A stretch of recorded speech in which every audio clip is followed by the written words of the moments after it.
किसान भाइयों नमस्कार। अच्छी उपज प्राप्त करने के लिए उन्नत बीज, उचित मात्रा में खाद और समुचित जल प्रबंध के साथ साथ फसल सुरक्षा भी जरूरी है। आज का हमारा विषय इसी से संबंधित है, जैव कीटनाशी फफूंद से फसल की सुरक्षा।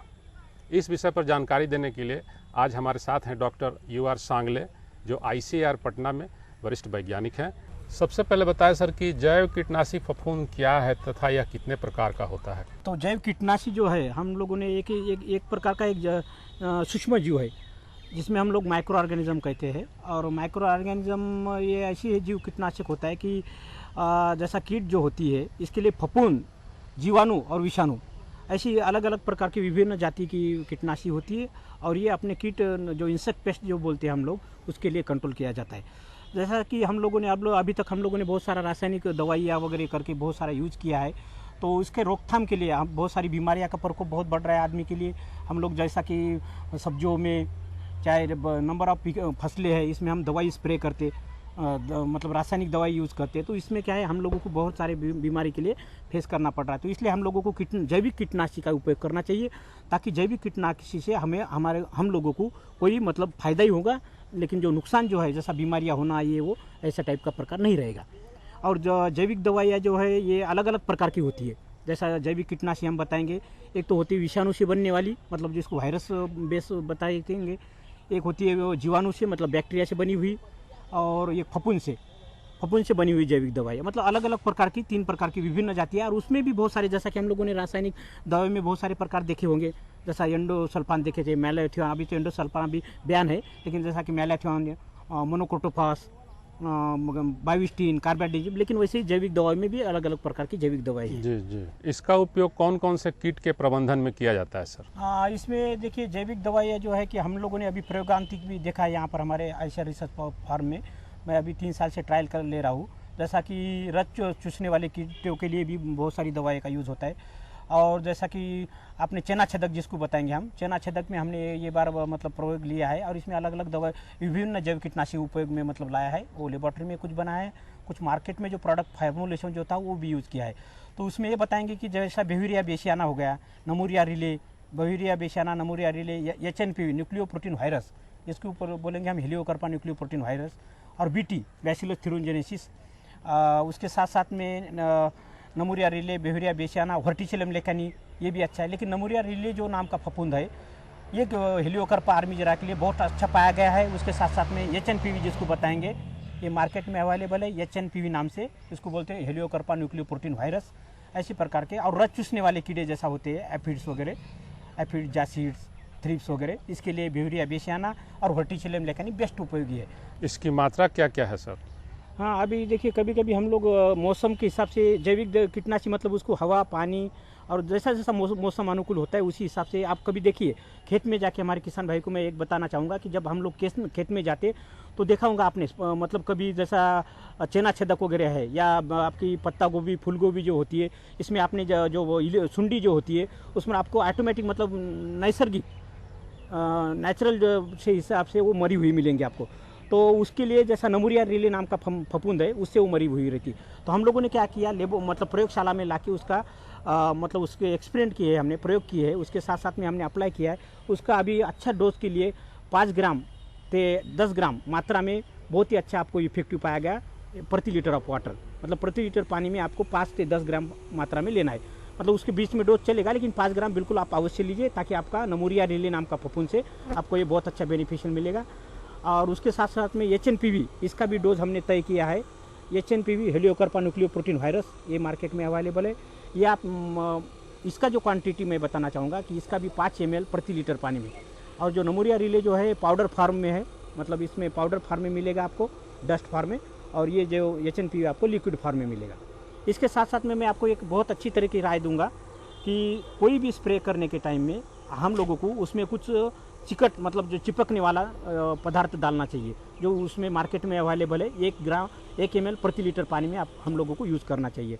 फिर उसके नाम है इंडेट्रॉन, ट्विन, और नहीं सपोज हम लोग ये नाम भी याद नहीं रहे तो हम लोग बोल सकते चिपकने वाला चीज़ दीजिए, तो जाके हम लोग मिलेगा। और उसमें लेकिन मात्रा 10 लीटर पानी के पीछे 10 ml डालना है। इसके प्रयोग के दौरान क्या क्या सावधानी रखनी चाहिए सर? हमारे सभी दर्शक को मैंने अभी बताया कि इसके लिए सावधानियां क्या बरतना चाहिए। मतलब इसका कहना यह है कि मैं ये बताना चाहूँगा कि इसमें सूक्ष्म जीव है। सूक्ष्म मतलब जैसा लिविंग थिंग जिसको बोलते हैं, जिसमें जान है।